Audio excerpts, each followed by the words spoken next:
It is that time. It is the time of Christmas.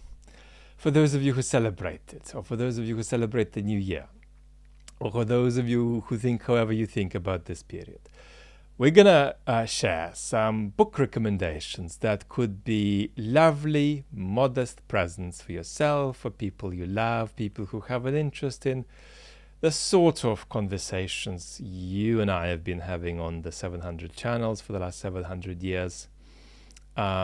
Even if they are not as much into this stuff as we are, I think these presents could still be useful. So let's start. Our first suggestion is Mamushka by Olia Hercules, which is actually a cookbook. It's a cookbook that could just be a nice thing on the coffee table, but it actually has workable recipes. I don't cook often enough because of my health, but when I cook with love, and I sometimes do venture into these parts of the world. And these are not decorative recipes. They are completely real. As you can see, there's a lot of dumplings. This book will not be friendly toward vegans, as you might imagine. But it's got a plethora of options, from little soups to vegetables to, as we say, so many different kinds of dumplings and brining techniques. Could make you fat. The fattest that I ever got in a short period of time was actually many years ago, when I was the victim of incredible hospitality near Odessa. And I gained several kilos in a single week. And there is a sister book here, which is focused not on Ukraine, but on Georgia. I actually like this book even more. And I haven't used a single recipe from here directly, but I've used several recipes as building blocks. And this book also helped me clarify my satsivi recipe. Satsivi is a kind of a Georgian situation where you're talking about sort of blitzing and bringing to life a broth and a walnut puree situation thing. So suggestion number one. Moving on to suggestion number two, which is much more straightforward and modest.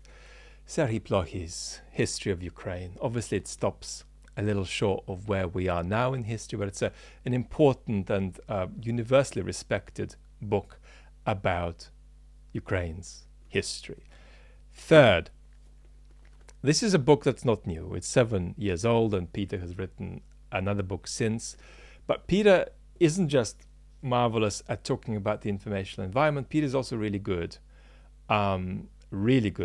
at talking about the postmodern aspect of Russian communications and Russian propaganda.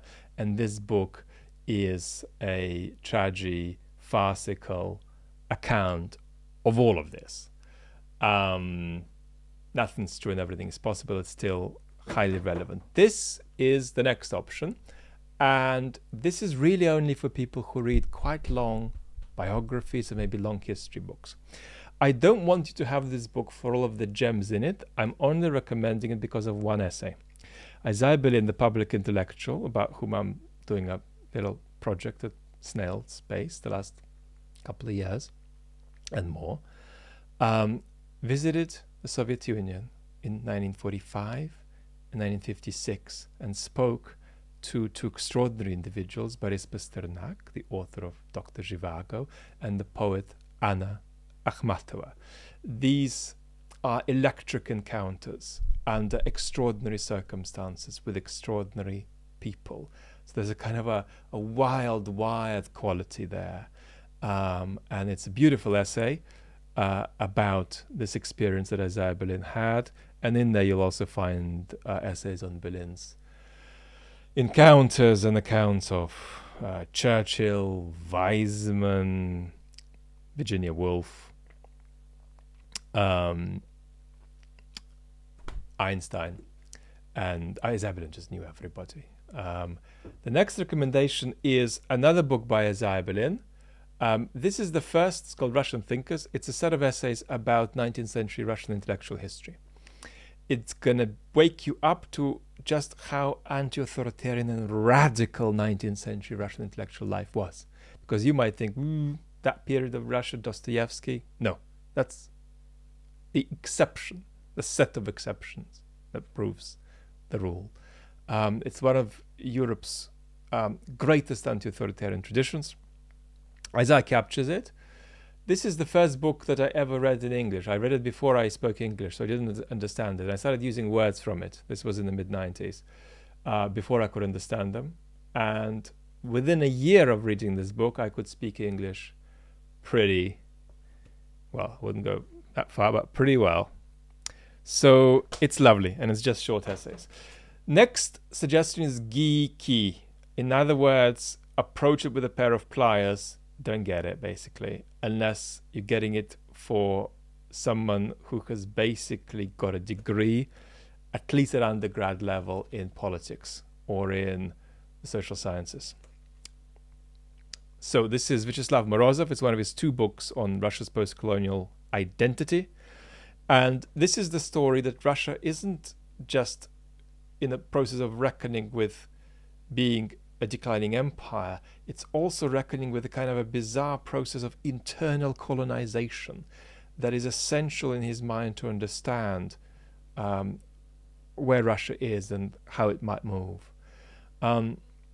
The book is really a very constructive application of, it's not a work of genius remotely, but it's a very constructive application of a mode of analysis to a particular problem, and it's very effective. Even if you think that it misses the target, or if the analytical machinery isn't yours, these are all traditions, research traditions, intellectual traditions that are alien to me. But nevertheless, you don't need to agree with everything here to recognize this is a very important book about where Russia is, and many people, in fact, regard this and one other book by Morozov as being the most important thing you can read if you want to make sense of Russia today. Now, here's a book for the general public that's very accessible and basic, but it's really well done, by Arkady Ostrovsky. This is a little bit out of date, but it gives you a good sense of how Russia got to, say, about 2015. What you can take out of this is that Ostrovsky is also the man who runs The Economist's coverage of the war and of Russia. And The Economist is of the English-speaking major Western journalistic institutions the one that has face-planted the least, if ever, on their not just fact-based war coverage, but on ensuring a minimal, very, very impressive standard of analysis, which is consistent and leads me to say that there's nothing better in the English-speaking world at the moment than The Economist for covering what we talk about. But in less detail than we cover it in a way, because there's, you've got to condense it into short little pieces. But that's a job where you got to do it really, really well, because you're informing large numbers of people in a very short number of paragraphs, and it's impressive stuff. Radical Hope, Jonathan Lear. So this isn't anything to do with Russia or Ukraine. Why am I recommending it? Well, it's a book about what it means to lose your culture.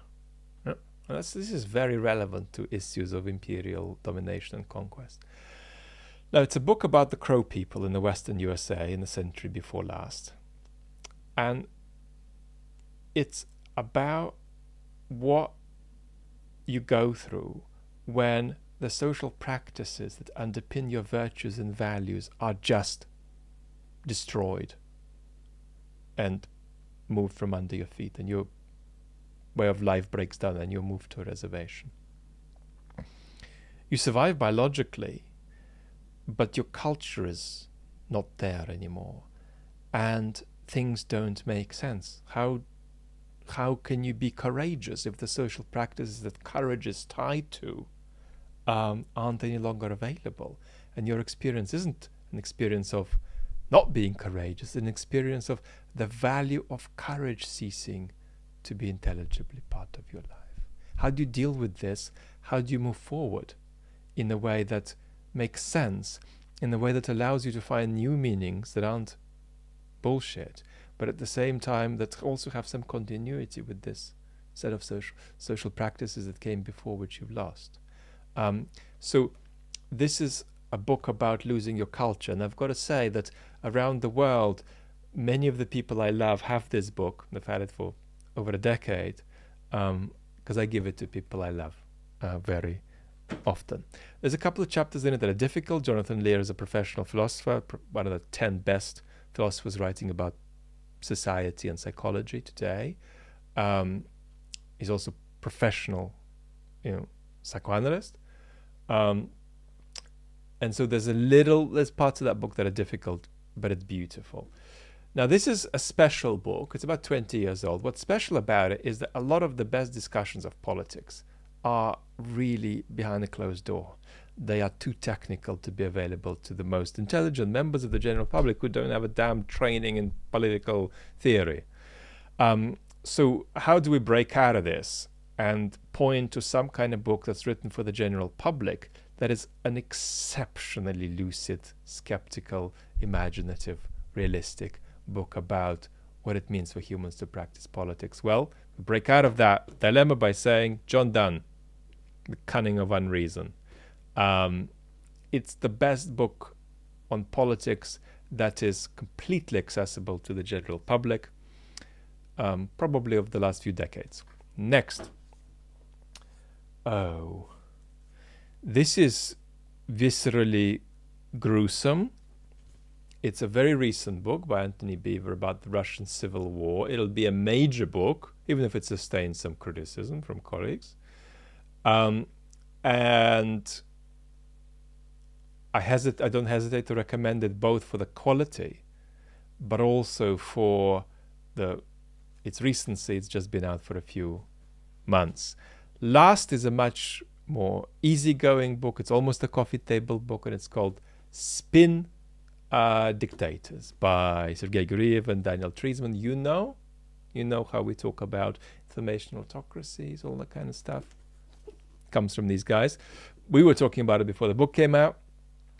But it's really a very helpful way of capturing a lot of what modern authoritarianism looks like. The problem for Treisman and Guriev is that as their book comes out, Russia stops being a straightforward information autocracy and takes this fascist-sized totalitarian turn, and so they have to reckon with that somehow. But nevertheless, the book remains illuminating, not just about what the Putin regime partly is and entirely was in the past, but what many other regimes around the world that are practicing authoritarianism in this distinct informational way are up to.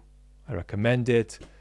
I think this is a reasonably helpful list of suggestions, and lots of love, because we're talking again about something very soon.